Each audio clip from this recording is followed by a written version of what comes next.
बिस्मिल्लाहिर्रहमानिर्रहीम। अस्सलाम वालेकुम। मैं डॉक्टर शहजाद। इस दुआ के साथ कि फिट रहें आप।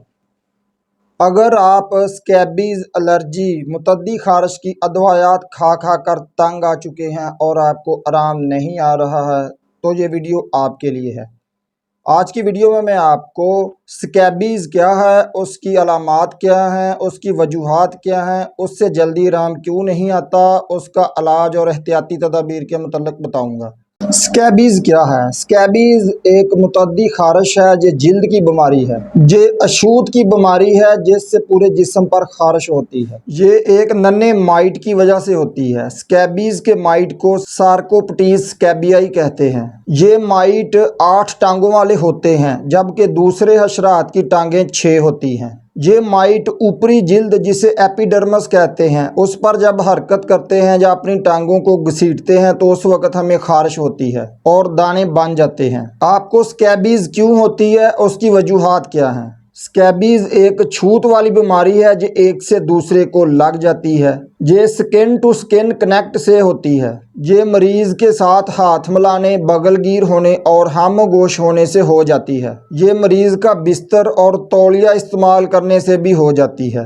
या मरीज़ के कपड़ों और बिस्तर को इकट्ठा रखने से भी एक से दूसरे में मुंतकिल हो जाती है। स्कैबीज़ की अलामात हाथों से शुरू होती है और फिर आहिस्ता आहिस्ता पूरे जिस्म पर फैल जाती है। हाथों की उंगलियों और पैरों की उंगलियों के दरमियान जो जगह होती है उस पर ये माइट ज़्यादा स्टे करते हैं। उसके अलावा नाफ में, बगलों में और आहिस्ता आहिस्ता रानों, टांगों, पेट के निचले हिस्से और अज़ाए मखसूसा पर ये जिस्म की जो भी जिल्द ढीली होती है उस पर ये इनका स्टेज ज़्यादा होता है। और जब ये तेज़ी से माइट हरकत करते हैं तो उस वक़्त खारिश होती है और ख़ारिश करने से जिल्द सुर्ख हो जाती है और उस पर दाने भी निकल आते हैं और रैश बन जाते हैं। और ज़्यादा खारिश करने से ज़ख़म बन जाने पर बैक्टीरियल इन्फेक्शन भी हो जाती है। स्कैबीज़ का इलाज और एहतियाती तदाबीर। स्कैबीज़ के इलाज में परमेथ्रिन 5% का ज़्यादा इस्तेमाल किया जाता है। परमेथ्रिन 5% में लोट्रेक्स स्कैबीज़ फ्री की क्रीम और लोशन भी दस्तयाब होते हैं।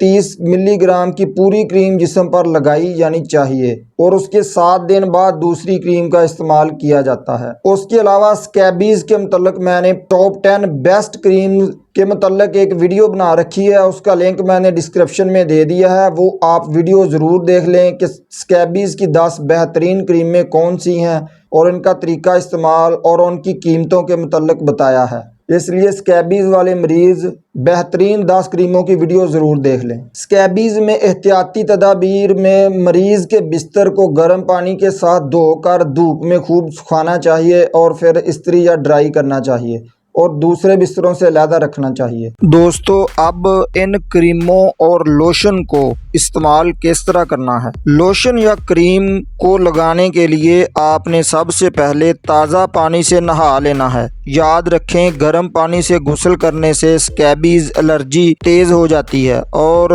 गुस्ल के लिए भी कोई अच्छे एंटीबायोटिक साबुन का इस्तेमाल करें। नहाने के बाद किसी तौलिए से अपने जिस्म को खुश्क कर लेना चाहिए और फिर गर्दन से नीचे नीचे सारे जिस्म पर लोशन या क्रीम को लगाएं और इस चीज़ का ख्याल रखें कि कोई भी जिस्म का हिस्सा खुश्क नहीं रहना चाहिए। उंगलियों, हाथों और पाँव और नाफ में अच्छे तरीके से लोशन या क्रीम को लगाएं। अक्सर ये हिस्से खुश्क रह जाते हैं। बेहतर ये है कि ये काम रात के वक्त करें और सुबह को नहा लें, क्योंकि 8 से 12 घंटे तक क्रीम या लोशन को जिस्म पर लगाना ज़रूरी है और रात को इतना टाइम मिल जाता है। लोशन वाले हाथों से कोई चीज़ ना खाएं और ना ही लोशन वाले हाथों को आंखों पर लगाएं। रात को जो कपड़े पहने हैं उन्हें सुबह को उतार लें और नए कपड़े पहनें। सुबह उठकर आपने ताज़ा पानी से गुस्ल करना है और फिर अपने रात वाले कपड़े उतार देने हैं और नए कपड़े पहनने हैं। कपड़ों को हमेशा उल्टे और सीधे इस्त्री करके पहने। मुतासरा शख्स का बिस्तर और कपड़े दूसरे कपड़ों से अलहदा रखें और अलहदा धोएं। याद रखें,